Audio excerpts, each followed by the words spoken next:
And thank you once again for joining us here on PM Express. Remember, PM Express is always brought to you by Syntex Tanks, also brought to you by Cherry Tree Properties, Alomo Bitters, and by the Ghana AIDS Commission. And no matter your water needs, Syntex Tanks has it all. Syntex Tanks is first to introduce the double layer tank, and now you can have as many layers as you want.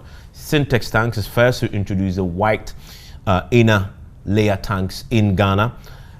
We now also introduce you the customer specs order. It is bespoke. You can order your size, your color, and just call them with your preference.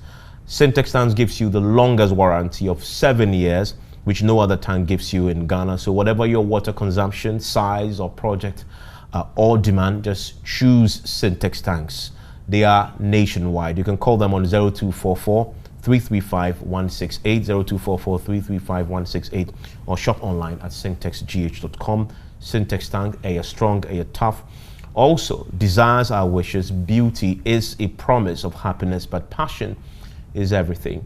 And that is why you need to call Cherry Tree Properties, because if you're thinking about a new home, talk to those who build with passion. They have Sloan Square, is a new gated community development in Sakomono, developed by Cherry Tree Properties, a one-of-a-kind planned luxury you've never experienced. Please call them on 0553 662 366, 0553 662 366. Cherry Tree Properties, sophistication and class. My guest tonight is a man who has been stirring the pot lately. And many people watch and listen to him and wonder, why in God's name is he still bothering about a country many have given up on? I'm talking about our beloved Ghana. Recently, he's delivered another speech, one that had many people talking. Even the title of that speech alone, it's thought-provoking. He called it Towards a Mindset Revolution. And we'll ask him what that is. Ghana beyond neoliberal capitalism. Was the Fourth Republic a miracle that led nowhere? That's a question. Hopefully, we get an answer. But then we'll challenge him on some of the things he'd said and see if indeed he believes, like many of his colleagues who he started with, and I read his speech and he mentions a lot of them. They ate kinky, for example, at Nima. They've given up on this country, or maybe tired, as he says, or maybe simply retired. Those are two interesting words, and they rhyme. He's my guest. He is Yaw Nsarkoh. By the way, you wonder who that is? He's a former executive vice president of Unilever. Yaw, thank you very much for joining us. Thank you, Evans. Thanks for having me. And I want to start from there. I'm a young man, so I'm going to start from the perspective. It's always best when you go to a place you're comfortable.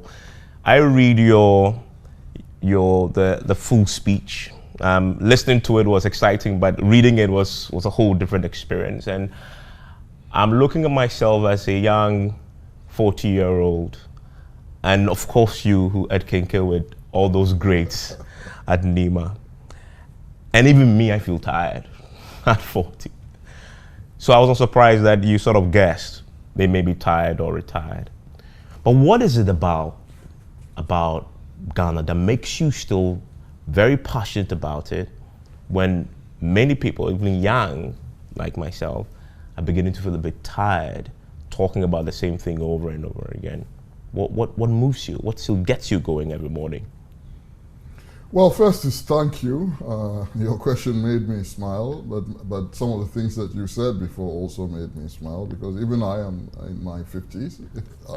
I'm also called young, and I see that you two call yourself young, but the youth policy, if I understand it right, defines young to be 18 to 35.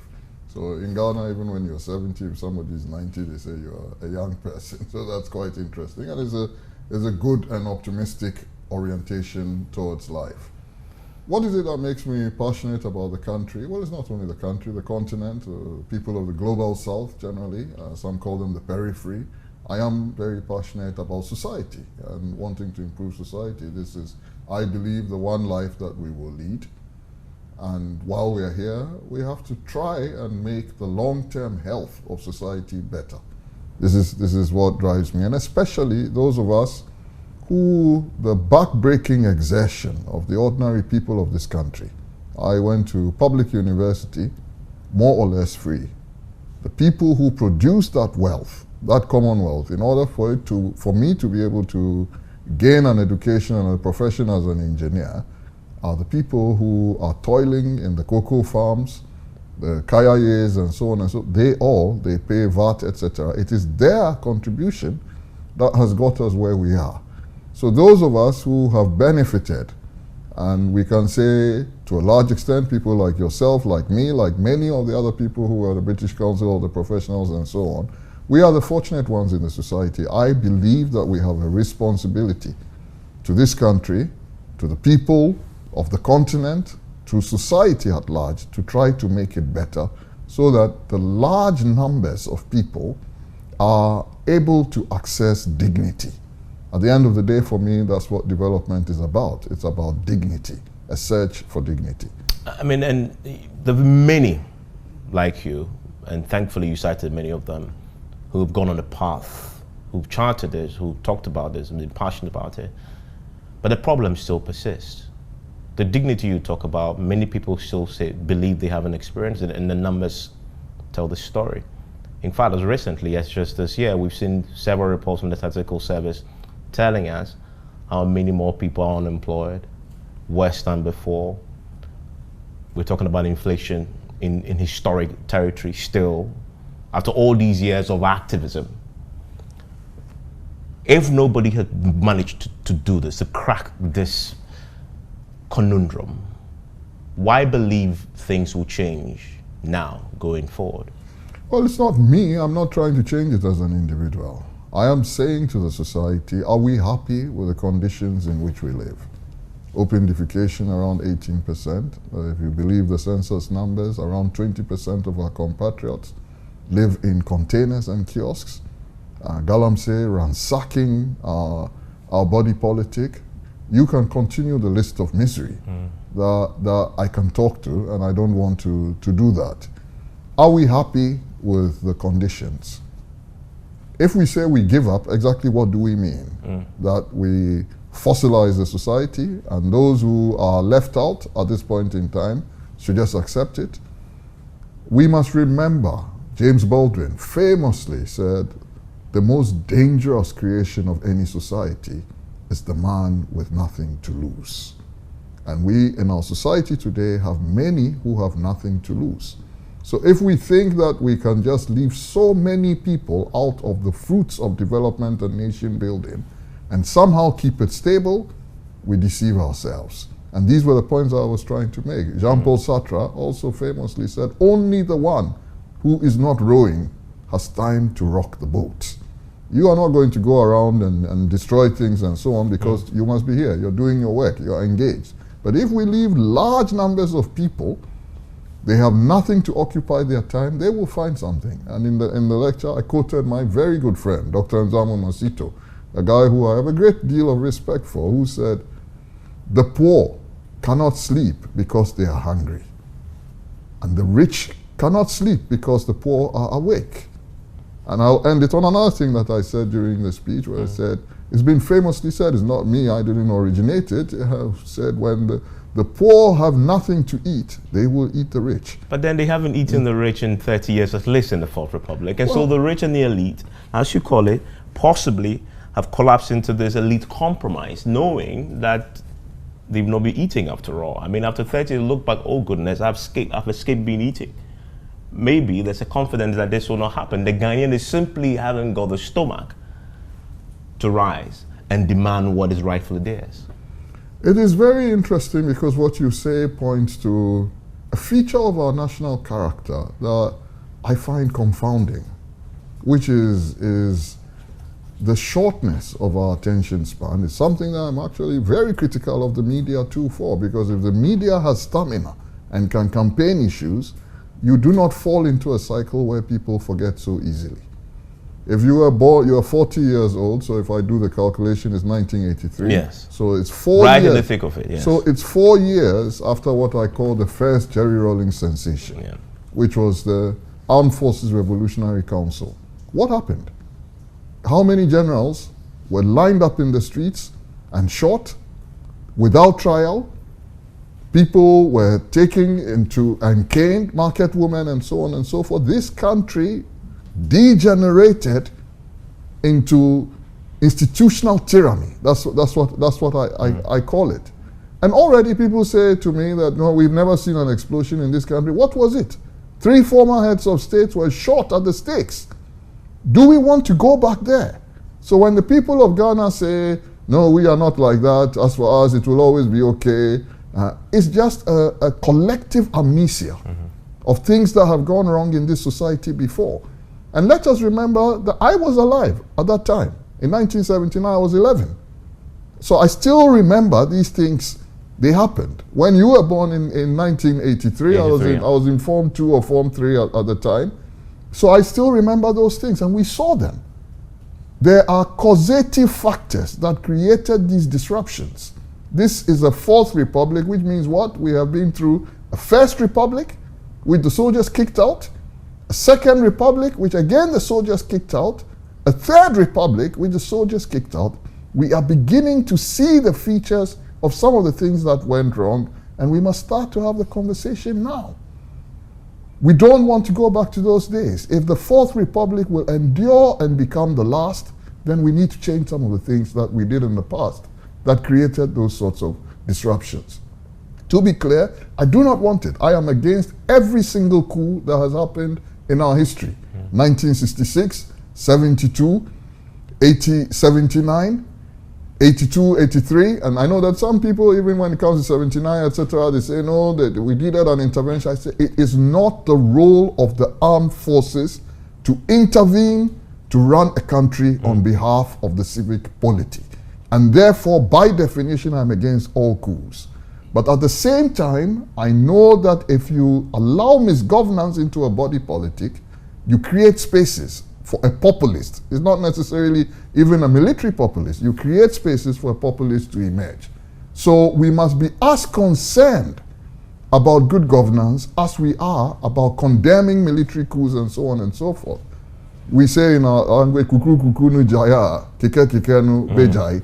It's up to us when the kuku kuku starts to see it as a leading signal, and for all of us to step up and say, we need to sanitize the civic space, or else where this country will go is a place that we do not want. For that to happen, the young must step in, must take up the baton. You say the new young must assume the struggle for a better tomorrow now. Is it your belief that you are not seeing the same verve among the young of today, like you saw back in the day when people like yourself, Kwesi Pratt and others, the president, we'll spend some time talking about him, led from the front at Kumi Preko, and I was sitting with the Ahunu Honga because I grew up just across the street from here, playing that day on the school wall, and my parents came to call me. I saw the ACDRs, I think they're called, with their Humvees and rushing across all the way to UTC that day when he was shot because he was sitting on the wall and he fell back into the school and died. Till today, we still remember his name, and I saw his name in your speech. He was young then. I was a kid then. You believe today we appreciate sacrifices such as that, and the young, for what you're proposing to happen, have what it takes, the stomach for the fight ahead? Yeah, why do the young not have the stomach? Do they want better living conditions? Yes, the young want better living conditions. I'm not one of those who believes that the generation before had a superior DNA makeup or superior genetics. They were ordinary people. Ahunu Honga was 14. I get emotional when we talk about Ahunu. Because I believe that up till now, the Fourth Republic has betrayed him.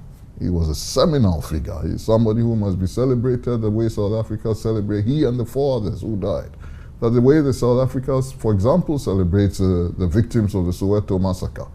And this is why I keep talking about it, that you cannot allow people to become victims of a struggle for freedom and a better tomorrow, and then you just forget about them. And there are many people in our society who we just move on. But when you talk about young people, actually at the time of Kumi Preko, if I remember correctly, the current president was already in his 50s. So he was not necessarily a young, but in the context of Ghana, he was in the bracket of people that we call the young exciting politicians. Yeah. But Nana Akufo-Addo's emergence onto the political scene in this country was not Kumi Preku. People's Movement for Freedom and Justice, they have forgotten he was in his 20s at the time when he emerged as the General Secretary. People should check the facts, they will see. And he was working with veterans at the time. William Oforiatta, Akwesi Amankwah Afrifa, Kojo Adubuahi, and so on and so forth, Komla Gbedema. So you had an intergenerational movement, which is today absent. What I was trying to point to, I was 24, but I was sitting at the front table of the Alliance for Change. They were willing to have me there. Today, does that happen? So I'm not here to trash the youth or say they have let down the country. I'm saying that as a population, we have to start to have that kind of intergenerational conversation again. The youth of today are no different from the youth of any era. They too want better conditions. They want to live a better life. They want good housing. They want good food. They want good clothes. They want sanitation. They want good health. They want education, etc. They want to get married, have a family. And it is these concerns that drive people. Che Guevara himself said the revolutionary is driven by love. So this sort of empty militancy, people just go, he says a revolutionary is driven by love. It is a willingness to see society become better that drives a revolutionary, not the sort of empty wildcat orientation towards violence and so on that we've come to associate with the word. That's why Fidel Castro, people don't read the book for yourself, describe Jesus Christ as a revolutionary. So when you're talking mindset revolution and so on, which you say we will come to. What is it, by the way? What is mindset revolution? Amilcar Cabral and many others famously spoke about. Amilcar Cabral said the first dimension of revolution must necessarily be cultural. Because when you wake up and you say we need to improve, that is an indictment on your current circumstances. The insight into the condition calls for critical reflection and a re-examination of the circumstances that you are in. That is mindset revolution. Waking up in the morning, looking around you, saying that the conditions that we are living in, we must improve, and we can improve, and we must find a way. And therefore we need to do things differently. You are in the process of a mindset revolution. But that then raises significant questions, considering how far we've come since Nkrumah, who actually started talking about this when it talks about the new African, when they started challenging us to change our mindset back then.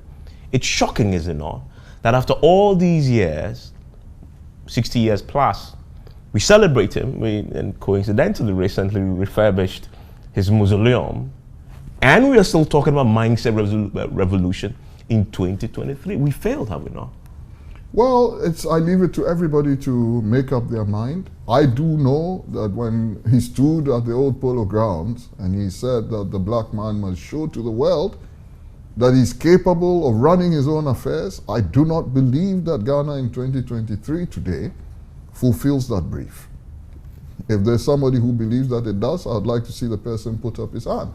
And I've spoken to many people. Some of them were students of that generation. Some of them were young people who were working. I like to sit with much older people who have seen it all. They've seen Ghana unfold and come through. And I ask them all the time, I said, is this what you expected? And almost universally, the answer is no. We had great expectations. We thought we were going to be like one of the Southeast Asian countries, etc. We have not delivered on that. The choice we have is to say, do we sit down and mourn the past? Mourn expectations that have not been delivered, or do we learn from those and say to ourselves that we will recreate the future? Are we capable of learning from our mistakes? Because in 60 plus years, we've been making a lot of them and repeating them. Do you have any faith that we can learn and improve? That is a question that seems to be asking me whether I believe the Ghanaian is a human being. And the answer is yes, the Ghanaian is a human being. If you're a human being, then you can learn. The human being is... But the evidence says that it's actually possibly contrary to the fact, yes, we're a human being. We are expected, we should be learning. By 60 odd years, we make the same mistakes over and over again. We have introduced many agricultural policies And you mentioned them. The latest incarnation of it is planting for food and jobs. We had similar in the 80s, in the 70s. And yet, and you rightly mentioned that food inflation is skyrocketing. Isn't that a proof that we are simply incapable? No, it is not. The one of the, I don't say you are one, but one of the incarnations of neoliberals that I condemn the most is their incapacity to think long term. And you know, you see a huge amount of external evidence of religion, but the deep spiritual reflection of the things that it says, we don't seem to imbibe as a people. The Christian religion, for example, is the one that I know the best, so I forgive other people if they feel I use too many examples from there. Does it not talk about a year being nothing to the Almighty? Because you're talking about eternity. When we talk about the sort of future that we want to live in, the sort of Ghana that we want to create, we are not talking about a quarter. Neoliberal fixation on the returns that you're going to give to the shareholder, and therefore the stock market is asking for a quarter. No, you are building a civilization for the future.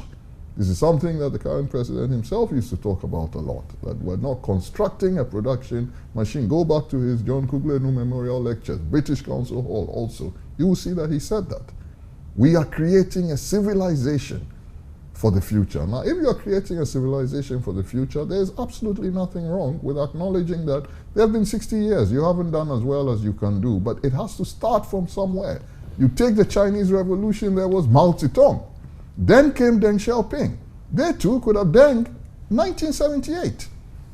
It's as recent as that. What you see in China today started with the reforms of Mao. People forget that, but it was very important that Mao Zedong came and cleaned up land reforms and totaled the dynasties and so on and so forth, created an egalitarian society, one that could be mobilized, disciplined, hardworking people. But yes, he made mistakes. The famine of the Cultural Revolution, 1958 to 1961, I believe. And then in 78, Deng Xiaoping emerged. And from 1978 to 1989 was when he had 11 years. The basis for what today is called the Chinese reforms was done in 11 years. Yes, when he left office, he didn't totally leave the political scene. But when he was officially in charge, it was, and see what he did with it. So, yes, we must, of course, not deny that we have not done as well as we could have. If you look at many relevant benchmarks, we could have done much, much better. But it doesn't mean that you don't give up on the future. The hip-hop singer famously said, we try or we die trying. That has to be the way that we approach it. My guest is Yaw Nsarkoh, and as you may have noticed, he is an activist, but he's also a Pan-Africanist. I'm going to take a quick break. When I return, he's written a love letter to the president. We'll get into that, because he asks a few questions of the president that I need to get him to expand on. We'll talk about it now when we return from this break. Stay with me. And thank you very much for staying with us here on PM Express. My name is Evans Mensah, and I'm having a conversation with Yaw Nsarkoh. And he just mentions his name. Normally on PM Express, I'll just mention the person and mention his designation. But he insists he's just a citizen, not a spectator. And that is a quote that was made pretty famous locally. It's not that he owned it, but he made it famous locally by a man who currently occupies the Jubilee House. He is Nana Addo Dankwa Akufo-Addo. And it is to him next that I turn, Yaw, because you wrote a letter to him. Why? Well, he is in the driver's seat. We can avoid the fact that he's in the driver's seat. He is the chief executive of the state, the chief magistrate of the land, he's the president of the republic, he's the commander-in-chief. If he is determined to make a difference, he can make a difference. Isn't he, though? Well, he certainly must be determined to make a difference. You have to ask him. I cannot answer that on his behalf. But all I can say is that what I knew of him and what I know he's capable if he's determined, I think that the 1.5 years that are left can be different from the way the 6 years have gone. But why did you feel the need to write a letter to him? Well, first is that I have a great deal of goodwill for him and for anyone who tries to go into leadership. I'm myself not at all inclined to want to be in public office for any reason. So I have a great deal of respect for those who try. They are in the arena. It's not easy. It's easier for those who are commenting. Yeah. So first is that I have anybody who offers themselves for that sort of job, I have a great deal of respect for and admiration.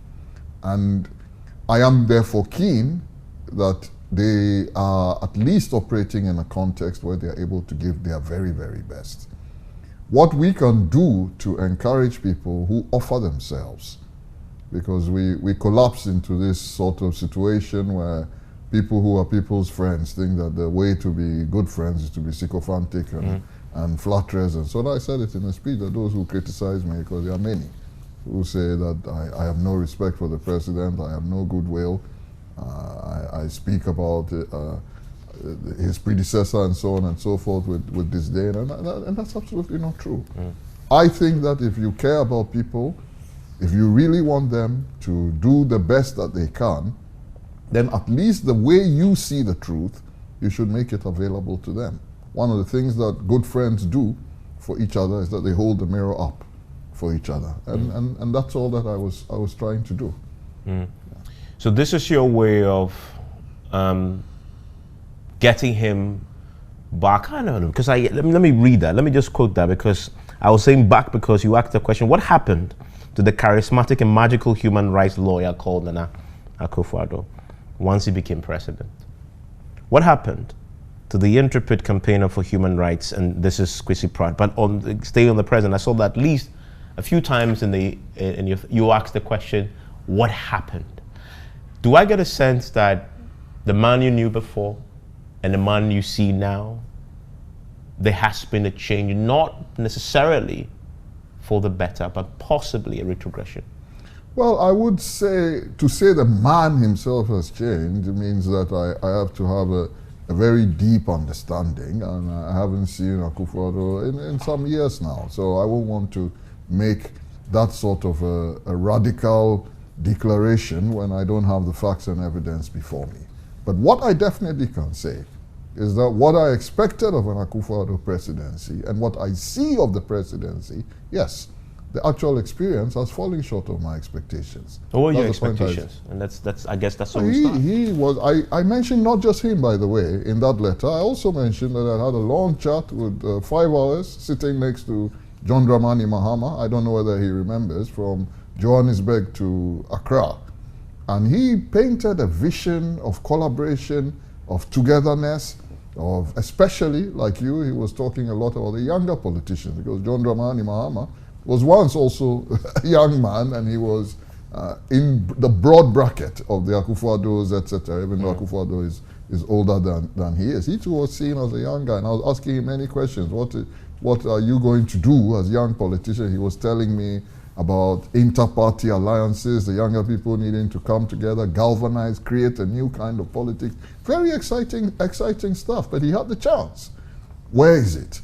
It's the same with Akufo-Addo. Akufo-Addo was a magnetic figure. When he stood up to speak about his vision, many people didn't see him at the peak of his influence and power. So when we talk about it, they don't know what we are. Go back. I don't know whether it was recorded. See him, John Kublai-Enu Memorial Lectures. I think he did it over 3 days.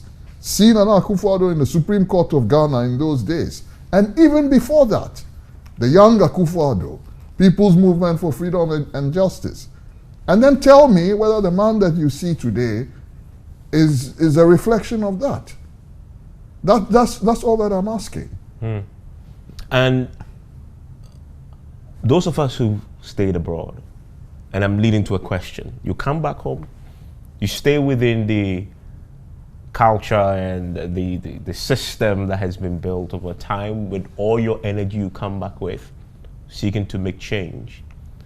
Eventually, the story goes, the system just sucks you in, and then you begin to conform. From outside, of course, he saw a different picture, that he could make a difference. Is it simply, using that example, like all others before him who have tried to do something, fallen short, that the system is simply not built to change. At least the radical change that you're proposing is simply not built to change. So let's change the system. But who will? Us, you and I. But that is an amorphous bunch of people. Somebody must definitely start the fire. No, there are 32 million people in this country. At the last check, maybe it's gone up a little bit. Are you more Ghanaian than any of them? That leads me to a question actually I really wanted to ask. That leads me to the question I really, because we've talked a lot about the elite and the politician, yeah. You say, the answers must be obvious. Ordinary people can be misled by such slogans, right? So the politicians keep minting them. They are meaningless, veritable examples of miracles and promises that led nowhere. My question to you is, now who caused them? Is it the gullible electorate or the desperate, the power-desperate politician? No, since I'm before you, I would say the media is a big part of this. Why is it so easy to mislead people? Where is the media when it comes to reminding people of the promises that they made, holding people accountable? How many people in Ghana know, for example, the granular commitments that Ghana Beyond Aid made? Are we aware that it was promised that it would grow 10% per annum, etc., manufacturing will move to 20%? Why do they not know? Then I asked the question, who did Yvonne Nelson have an issue with? Everybody in Ghana has the answer to that. So does the media have the priorities right? And the reason I am singling out the media is because I'm before you. If I was before the educational sector, I would speak about education. If I was before pastors, I'll be talking about what you do with religion. But because I am before the media, I'm also asking you the question. When we say that there is a flood in May, June, and then in July, we are in July now, the flood, nobody's talking about the floods, no?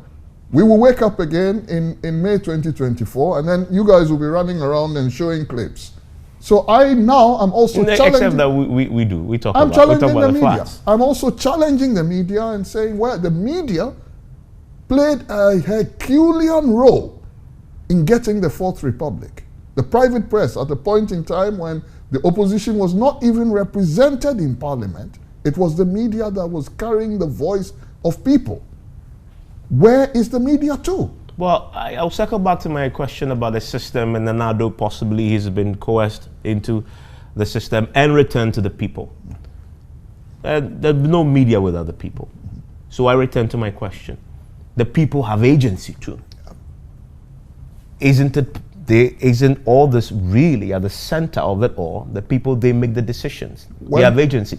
And isn't the problem we are talking about largely due to the gullibility of the Ghanaian being exploited by the politician and maybe the wayward press?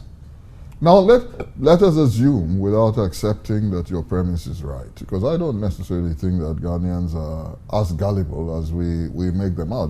Well, but they take the money and vote for the politicians. Yeah, because they do not care. Why is it that when it comes to, say, the election of the Asantehene, they don't use money to influence who come? They keep fidelity to the traditions and the cultures that have been long established.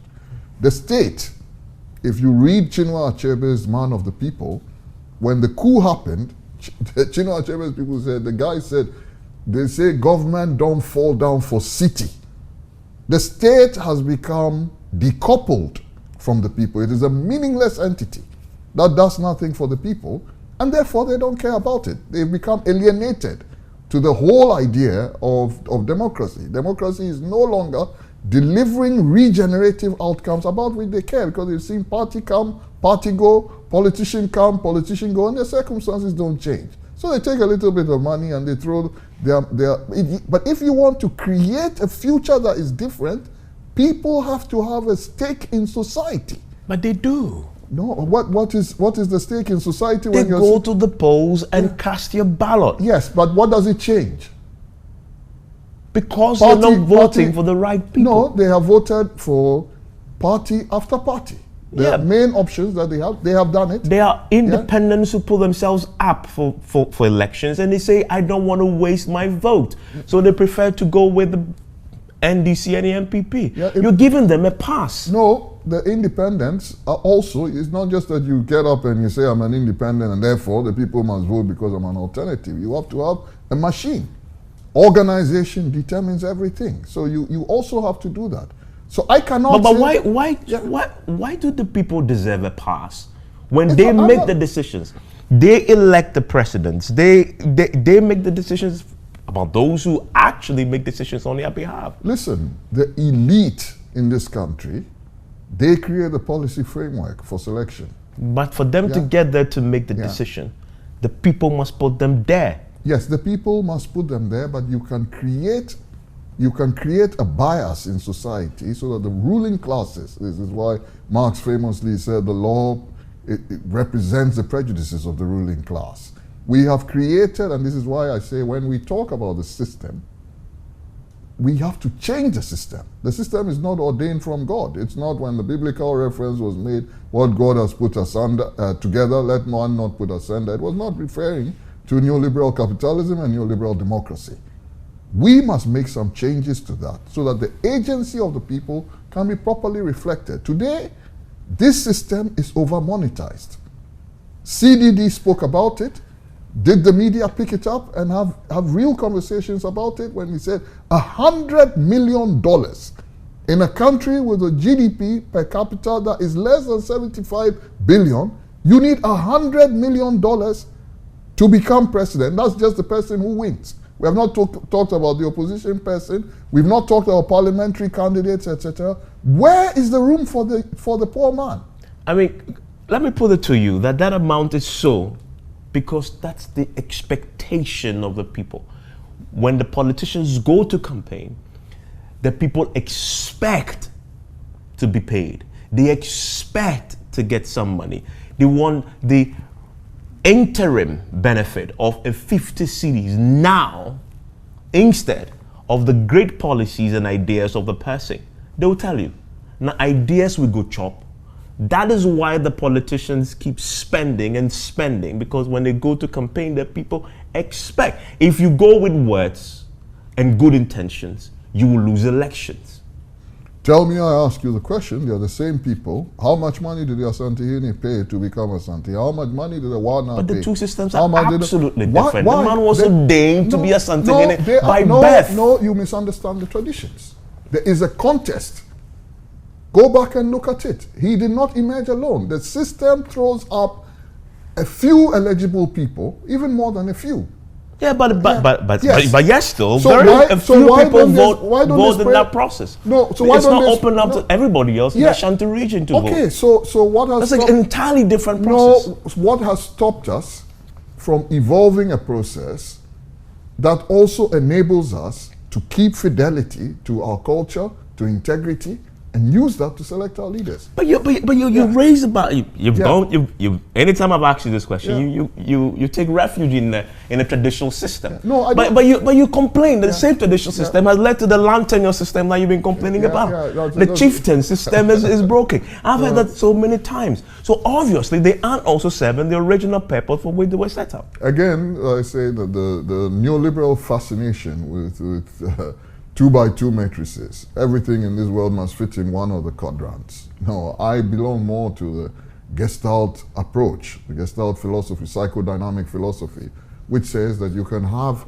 contrasting thoughts in your brain simultaneously. Dialectical thinking is about that. You take thesis and antithesis, you put it together. The cross-fertilization, the pollination, the cross-pollination of that exercise creates new thoughts. So I'm not one of those who says wholesale embrace tradition or wholesale reject tradition. Take some of the things that work well from our traditional systems. Learn from China. Learn from wherever we want to take things, Singapore, wherever Kagame, what he's doing in Rwanda, etc.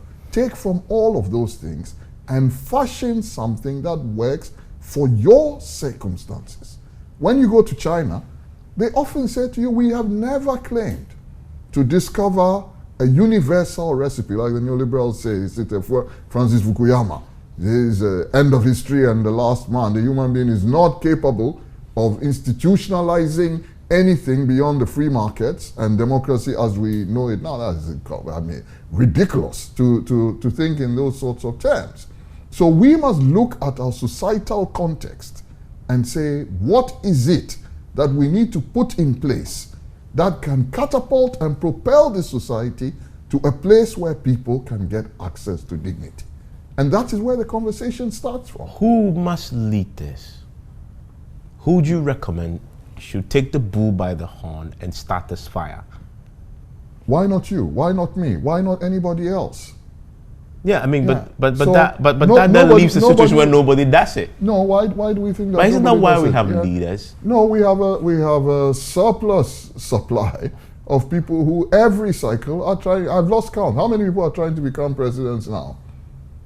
So we don't have a problem with people offering themselves. We create that thing. We say that people say they talk, but they don't want to do it. Yes, I have never wanted to be a party politician. I've never been a member of a registered political party because I'm not somebody who is constrained by an organization. This is the manifesto. I can't say anything beyond that. No, I can't live my life like that. So I want to be independent, and that's a choice for me. But there are some people who can do that. Every electoral cycle, there have been more candidates than we can count. So this is not a question of that people are not willing to come up for leadership. But when they do come up for leadership, they have to understand what is at stake.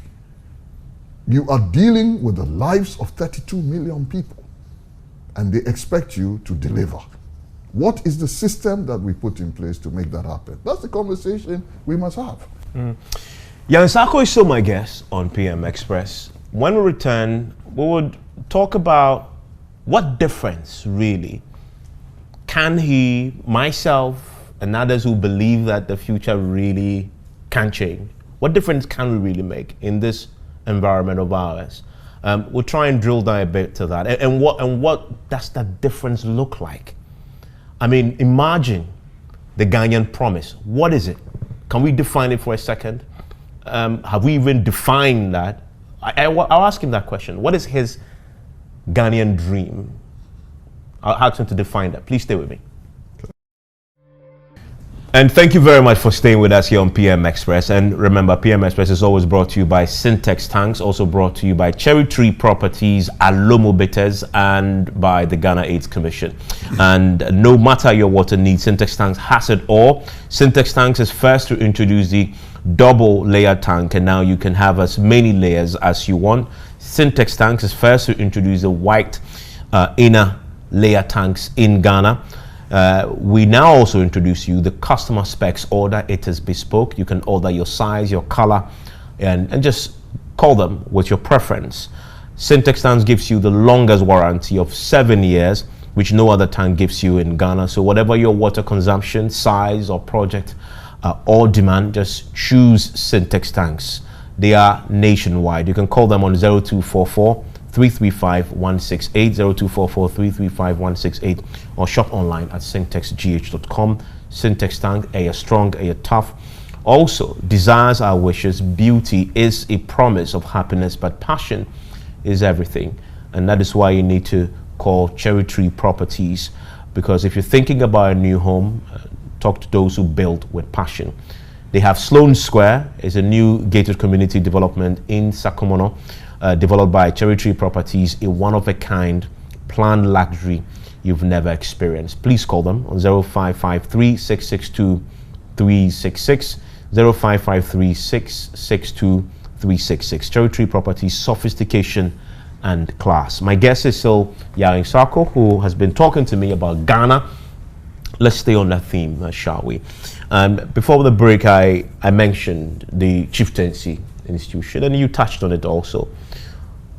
What's your view? What's your view on the institution? It's predated our democracy, so it held us up when we didn't have the democracy that we currently have today. Is it still serving that purpose? I think it's a vitally important institution in the sense that it is something that people identify with. They understand it as part of their social fabric. We can sit in places like this and think that it has no significance, but it does. But what we have to have a conversation about is that with the ambition of a Republican democracy going into the future, what is exactly the role that chiefs are supposed to play? And this is not an antagonistic question, it's not an antagonistic conversation, it's just something that we all need to have as people who are stakeholders in society to define that role so that we are absolutely clear. And in the speech I gave a few examples of where I felt that sometimes the borders and the boundaries were not being properly respected. And if we don't have an open conversation about it, it can one day lead to a conflict that we do not want. If you want another example, which I didn't mention in the speech, it was recently a guy who in Kwabenya, also I don't know what kind of chief he was, but some sort of a family head or something of the sort, I don't know, who, being unhappy about the conduct of an MCE, had a press conference and said to the president that if he didn't act, he would show him his wrath. Now that is, you speak to the commander-in-chief of the Ghana Armed Forces like that, you will show him your wrath at a press conference in public with leading elements of the media present. There's a huge amount of indiscipline in a country that allows that. And I can tell you, he could not have made that statement in Singapore, in China, or in Rwanda, and you get away with it. There will be consequences. So this is the conversation that we have to have. And all of us then agree that this is where we feel your boundaries are, that's fine. Here, this is how things must be done, and it's a conversation we must have. And I want to circle back to, we've talked about a lot about the Ghana problem, but some also say there's been some real good progress too. At least we are lower middle income. I mean, we used to be, you know, on the lower end of that particular scale. I was just checking the automobile industry right now is estimated to grow to around 10 billion by 2027. It's currently around 4.6 billion on the back of policies introduced recently that had brought in a lot of the global giants into the country. At least they're assembling, but they're creating jobs. Factories have been opened here, Hyundai, etc. So there's been some progress. You acknowledge that? Yes. This progress is there, and all we need to do is to build on that and scale up. Even in my speech, I did say that, for example, milk consumption numbers had risen. So per capita, my intention was not to say that everything in the country has not gone right now. But is that what we want? Yes, milk per capita consumption has gone up, but compare it to what others have. So if that's what we want as an ambition, that we wake up in the morning, we breathe, that is progress, because you're waking up in the morning and you breathe. That too is some progress. If that's what we want, then let's sit down and be happy with where we are. But I also try to point out that in 1966, my friend Kwame Sapon, who gave me the data, 3.2% of our population was above the age of 60. 57 years later, 3.6% of our population is above the age of 60. We have moved by 40 basis points. In 20 years, open defecation, we brought it down by less than 400 basis points. So these two are metrics that we must be looking at.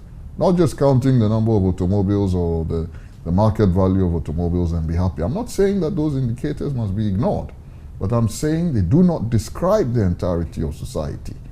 And we should keep in mind that the Ghana that we speak about today, if the April Partners report was right, 68% of our population, 68, nearly 70% of the population lives in circumstances with a family size of an average of 5.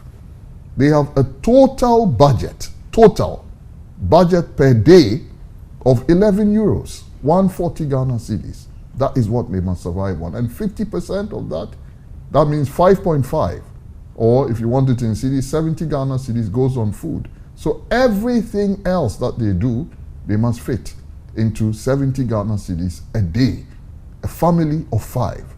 Once you understand that, you start to understand the issues of petty corruption and so on and so forth.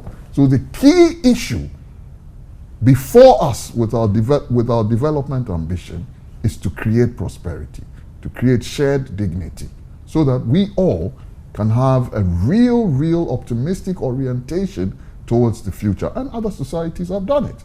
I believe that we can do it, but it's up to you and I. Ghana is no exception. Ghana finds itself on a continent where all the other countries largely are also failing at some of the same things that you complain about. Isn't it because the global world order is just simply set against the continent and we struggle like everybody else because we simply cannot change this world order?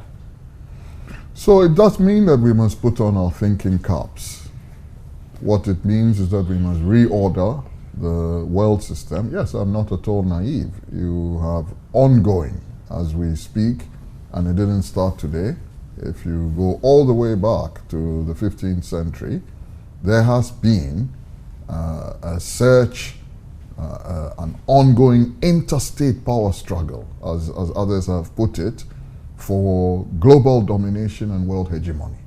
And we must play on that canvas. That is the reality. Whether we like it or not, that's the world system that we fit in. But within that world system, there are others from the periphery, as the Marxists put it, who have emerged. Southeast Asia was very well located in the periphery, so was China. So you're starting to see India also start to stare up. It's not yet there and has structural problems that it must confront. So the question is, what is Africa going to do about that? The starting point of that, Ghana is not exception. It's probably true. And if you talk about it in the short term, though, you have to say there are not many countries in Africa that had inflation rise to 54% and food inflation almost touched 60%. So for the wrong reasons in the short term, we are a little bit of an outlier in that regard. But let's park that, because this is not about the short term, and that's not what it is about at all. But you will realize that the central element of the title of the paper was a critique on neoliberalism. And in many parts of Africa today, there is a policy addiction to neoliberalism, a certain unquestioned faith, which I spoke about in the paper, some of the things that are bandied around carelessly without thinking about it, and we've just accepted them. Private sector is the engine of growth, government, the business of government is government, not business, and so on and so forth. Who said these things? Milton Friedman and others. Because he said it, we just jump and we run with it in our own ways. You go back into African culture. Michelle Remugo has just passed away. She's being buried, I think, tomorrow. She used to speak about Utu. It's the concept of Ubuntu. In our own ways, we have ways that of organizing ourselves, and development is about the reordering of the social relations around the means of production. That is what we are up to.